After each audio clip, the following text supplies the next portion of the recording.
nossa saudação a todos, rogando ao Criador o amparo, a assistência para os nossos lares, e aos nossos amigos espirituais nós rogamos o amparo para esses nossos momentos de reflexão. Neste ano, 2021, nós celebramos 160 anos de O Livro dos Médiuns, editado e lançado em Paris em 15 de janeiro de 1861. O que significa para a humanidade o lançamento, a edição de O Livro dos Médiuns? Nós podemos ter uma noção desta importância pela própria apresentação desta obra maravilhosa, pela amplitude desse trabalho. Se nós abrirmos na folha de rosto o Livro dos Médiuns, ele vai dizer que é o Espiritismo experimental ou guia dos médiuns e dos evocadores. Ensino especial dos espíritos sobre a teoria de todos os gêneros de manifestações, os meios para a comunicação com o mundo invisível, o desenvolvimento da mediunidade, as dificuldades e os tropeços que se podem encontrar na prática do espiritismo. Seguimento do Livro dos Espíritos. Então, já nos diz o codificador que essa obra é um segmento do Livro dos Espíritos, porque ela vai se referir, aprofundar a segunda parte de O Livro dos Espíritos. Também ela substitui aquela brochura, aquele opúsculo que era Instruções para as Comunicações Mediúnicas, que foi editado logo depois do lançamento de O Livro dos Espíritos, mas que se esgotou rapidamente. Explica, então, o codificador que essa obra era uma obra mais completa, como nós pudemos deduzir já pela sua apresentação. E nós vamos encontrar lá no índice, então, a introdução, que sempre destacamos, muito importante, porque a introdução define a obra. Na verdade, ela diz a que veio. E a importância está porque muitas vezes nós temos ali conceitos, nós temos esclarecimentos que são muito importantes para a compreensão da obra como pretendeu apresentá-la o autor. Com a indicação da apresentação, ela então nos mostra que o Livro dos Médiuns, ele difere de O Livro dos Espíritos pela sua forma de apresentação. No Livro dos Espíritos, nós tínhamos perguntas endereçadas ao mundo espiritual e as respostas, então, obtidas. Já no Livro dos Médiuns, diferentemente, os textos são do codificador. E, eventualmente, temos ali citações, algumas até perguntas e respostas, e todos os textos e respostas dos espíritos, eles estão indicados na obra, entre aspas.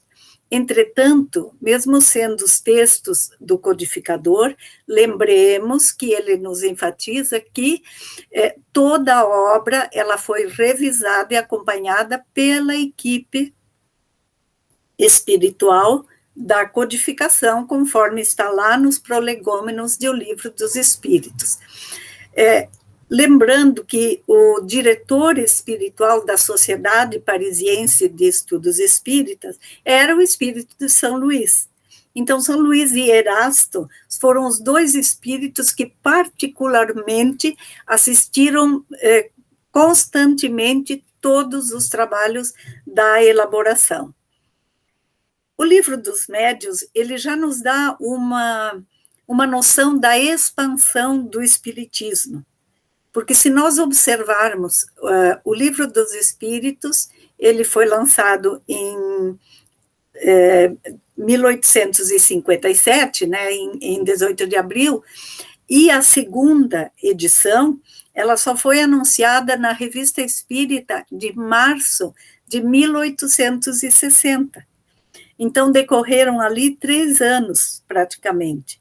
Já com o Livro dos Médiuns, a primeira edição sai em 15 de janeiro, e já em novembro do mesmo ano, 1861, é anunciada a segunda edição.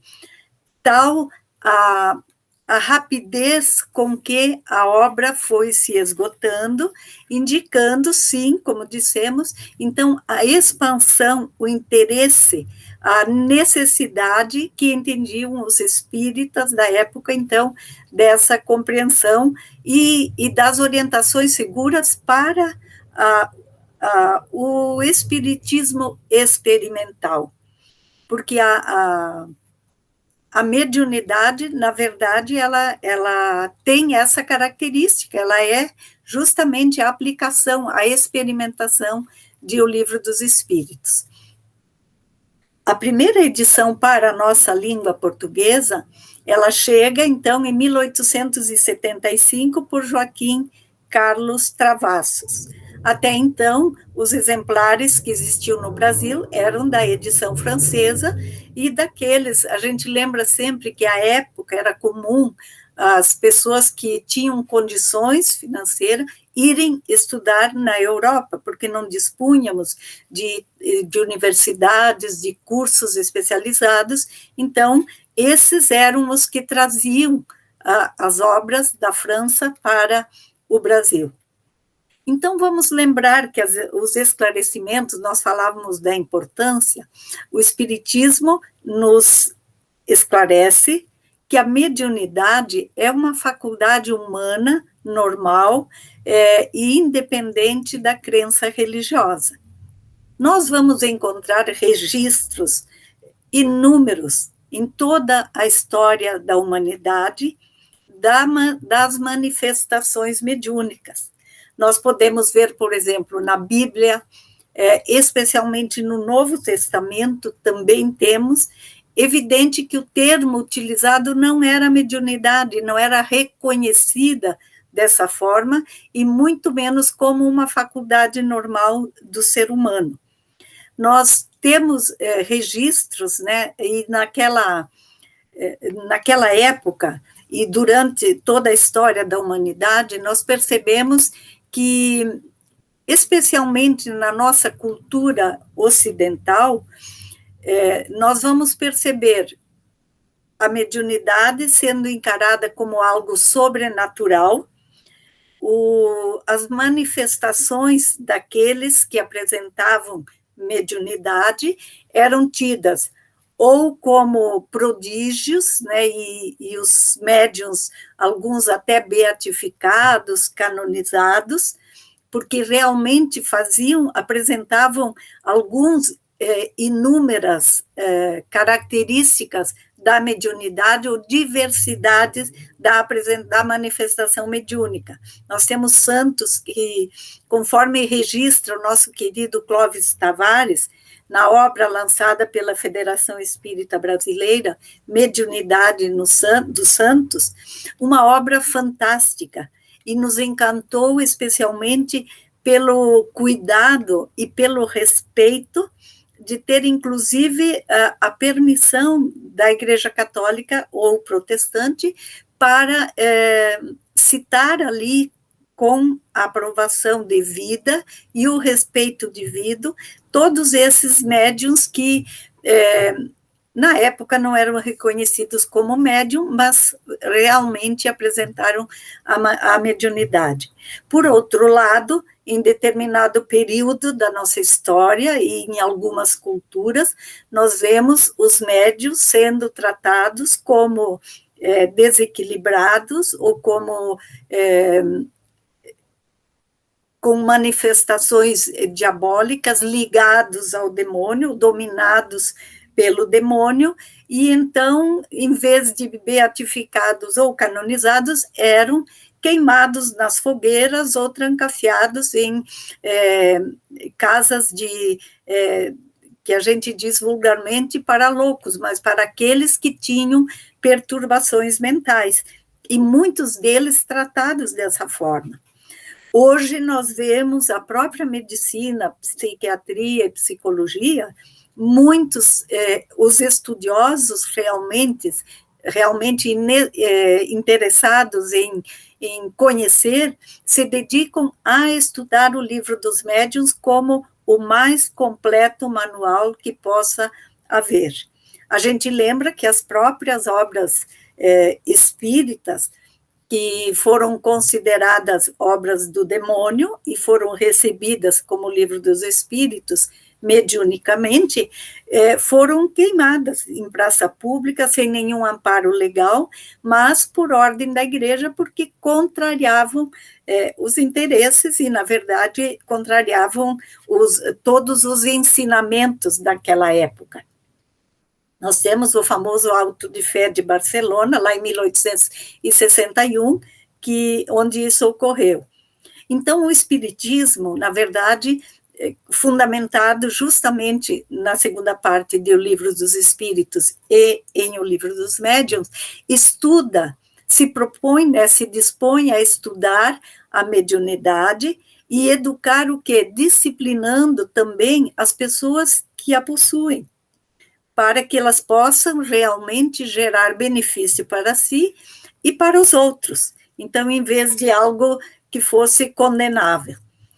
Allan Kardec lá tem oportunidade de mencionar, na introdução do Livro dos Médiuns, que nós nos dirigimos às pessoas que veem no Espiritismo um objetivo sério, que compreendem toda a sua importância e não fazem das comunicações mediúnicas com o mundo invisível um passatempo.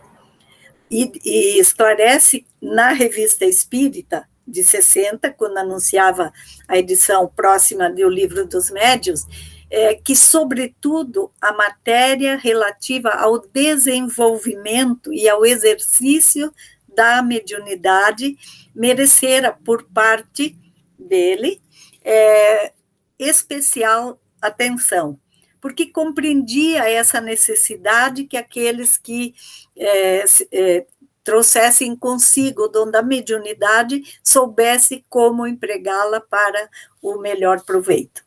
Queremos destacar, inclusive, mais um textinho que ele coloca na introdução do Livro dos Médiuns, que, além dos médiuns propriamente ditos, há uma multidão de pessoas que se ocupam das manifestações espíritas.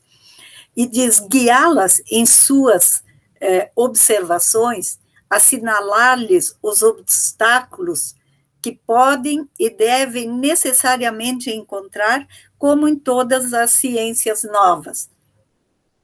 Indicar-lhes os meios, iniciá-los na maneira de conversar com os espíritos e indicar-lhes os meios de ter boas comunicações. É esse o campo que devemos abranger. Então, cercando de todas as formas os médios realmente interessados para que pudessem exercer a benefício de todos. Lembremos que o próprio codificador esclarece que a faculdade mediúnica propriamente dita, né, a faculdade que nós chamamos, está radicada no organismo físico do médium, que vem, então, adequado para isso, né, para a reencarnação, e que, independente, portanto, do seu grau do seu aspecto moral ou da sua aplicabilidade, do seu aspecto moral, e na sua aplicabilidade então, que ele vai denotar o seu esforço para que ela lhe sirva justamente para produzir bons frutos, como é o objetivo que já mencionamos anteriormente. Então, se nós pensarmos e avaliarmos quantas luzes a humanidade já recebeu, seja pela psicografia, pela oratória que chega até nós, pelas obras mediúnicas, pela própria codificação da doutrina espírita, quantos benefícios a humanidade já recebeu para iluminar os seus caminhos da evolução. Pelos canais, evidentemente, de inúmeros ceareiros que nós encontramos em todos os pontos da Terra, e não apenas no Espiritismo. Nós encontramos, né, em todas as religiões, naqueles, inclusive, que sequer têm uma religião. E nós vemos, então, quantas lágrimas foram secadas, quanto consolo chega com notícias dos entes queridos que retornaram à pátria espiritual, instruções, notícias dessas pessoas consolando e, muitas vezes, até evitando o suicídio daqueles que acham que os seus entes queridos foram perdidos para sempre, que não é assim. Lembramos que o próprio codificador, lá no Evangelho segundo o Espiritismo, no capítulo 29, esclarece que a mediunidade é coisa santa, que deve ser praticada santamente, religiosamente. A outorga que nós recebemos, na verdade, é o nosso instrumento de aperfeiçoamento. Então, por que alguns têm a mediunidade ostensiva e outros não?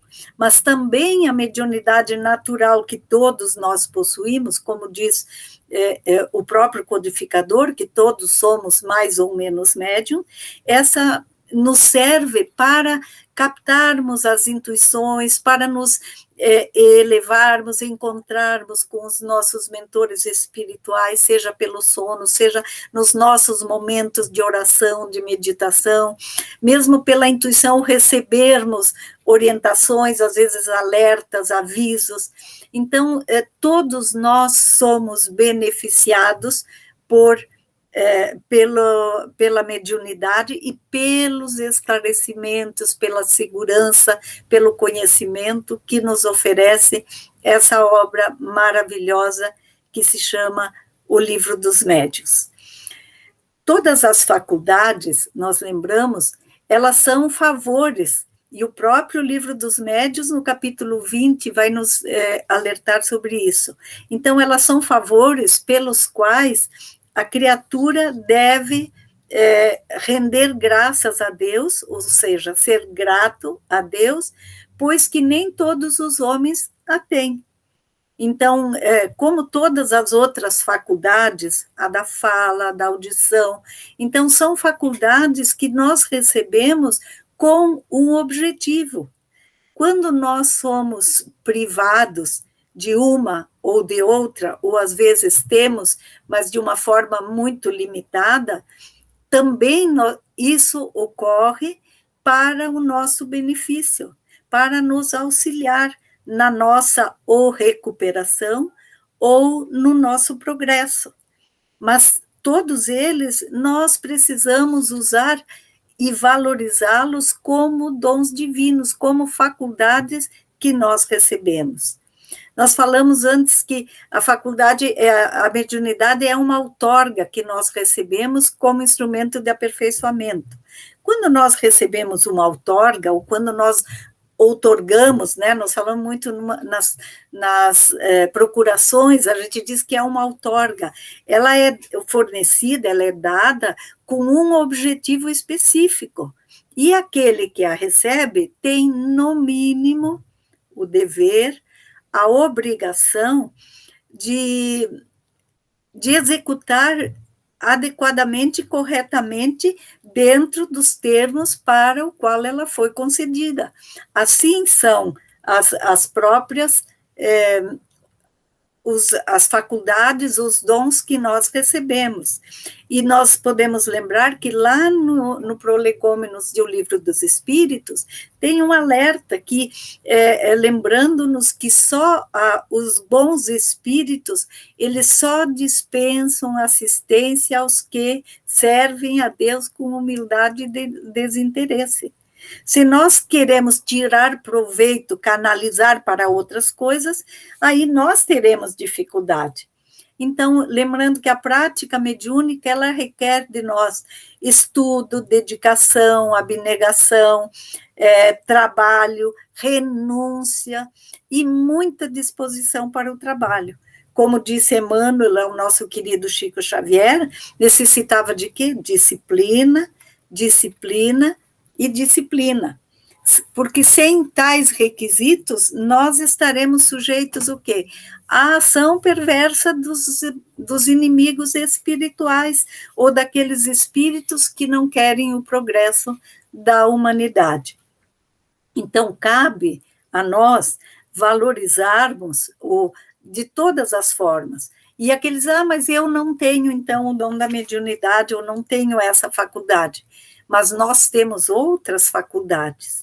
E muitas vezes nós estamos colocados na família, no grupo social, nas entidades, estamos colocados juntos daqueles que necessitam, que são médiuns, que têm uma tarefa a cumprir e que são médiuns que necessitam do concurso, do apoio, da cooperação de tantos outros que ali se encontram. A gente lembra quantas pessoas estavam ligadas ao nosso querido Chico, servindo de amparo para que ele pudesse executar a sua tarefa, que era de um compromisso sublime com todas as possibilidades. A nossa Sueli, que voltou à pátria espiritual, né, a Sueli Caldas Schubert, há poucos dias, ela dizia que ela vivia muito em função da mediunidade, as coisas práticas, ela precisava de alguém que a auxiliasse.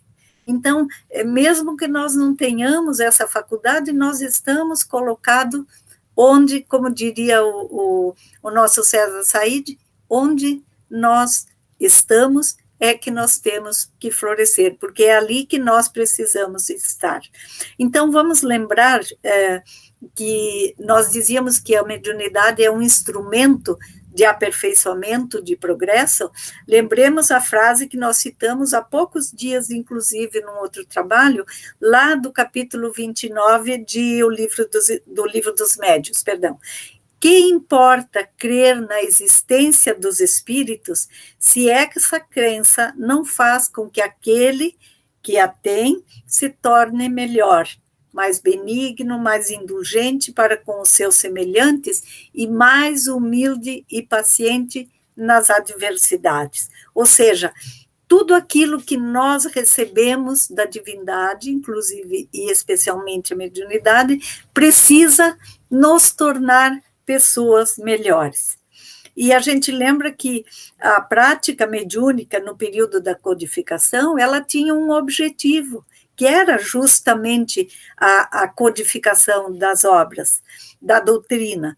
E hoje as características das nossas reuniões mediúnicas, elas são, com raras exceções, né, para projetos especiais de estudo, elas são mais de auxílio aos sofredores, que, através desse contato da comunicação mediúnica, além do esclarecimento tão necessário, do consolo, nos seus momentos de sofrimento, às vezes sofrimentos atrozes, cheios de culpas e de arrependimentos, e recebem ali então o alento, a esperança, a luz de uma palavra de consolo, de esclarecimento, e além disso também toda a carga vibratória do padrão do médium. Daí a importância do nosso esforço na renovação moral, da nossa preparação em todos os momentos, e especialmente para as nossas reuniões mediúnicas, e esse esforço da harmonia, não apenas do médium, mas de todo o conjunto que participa das reuniões mediúnicas.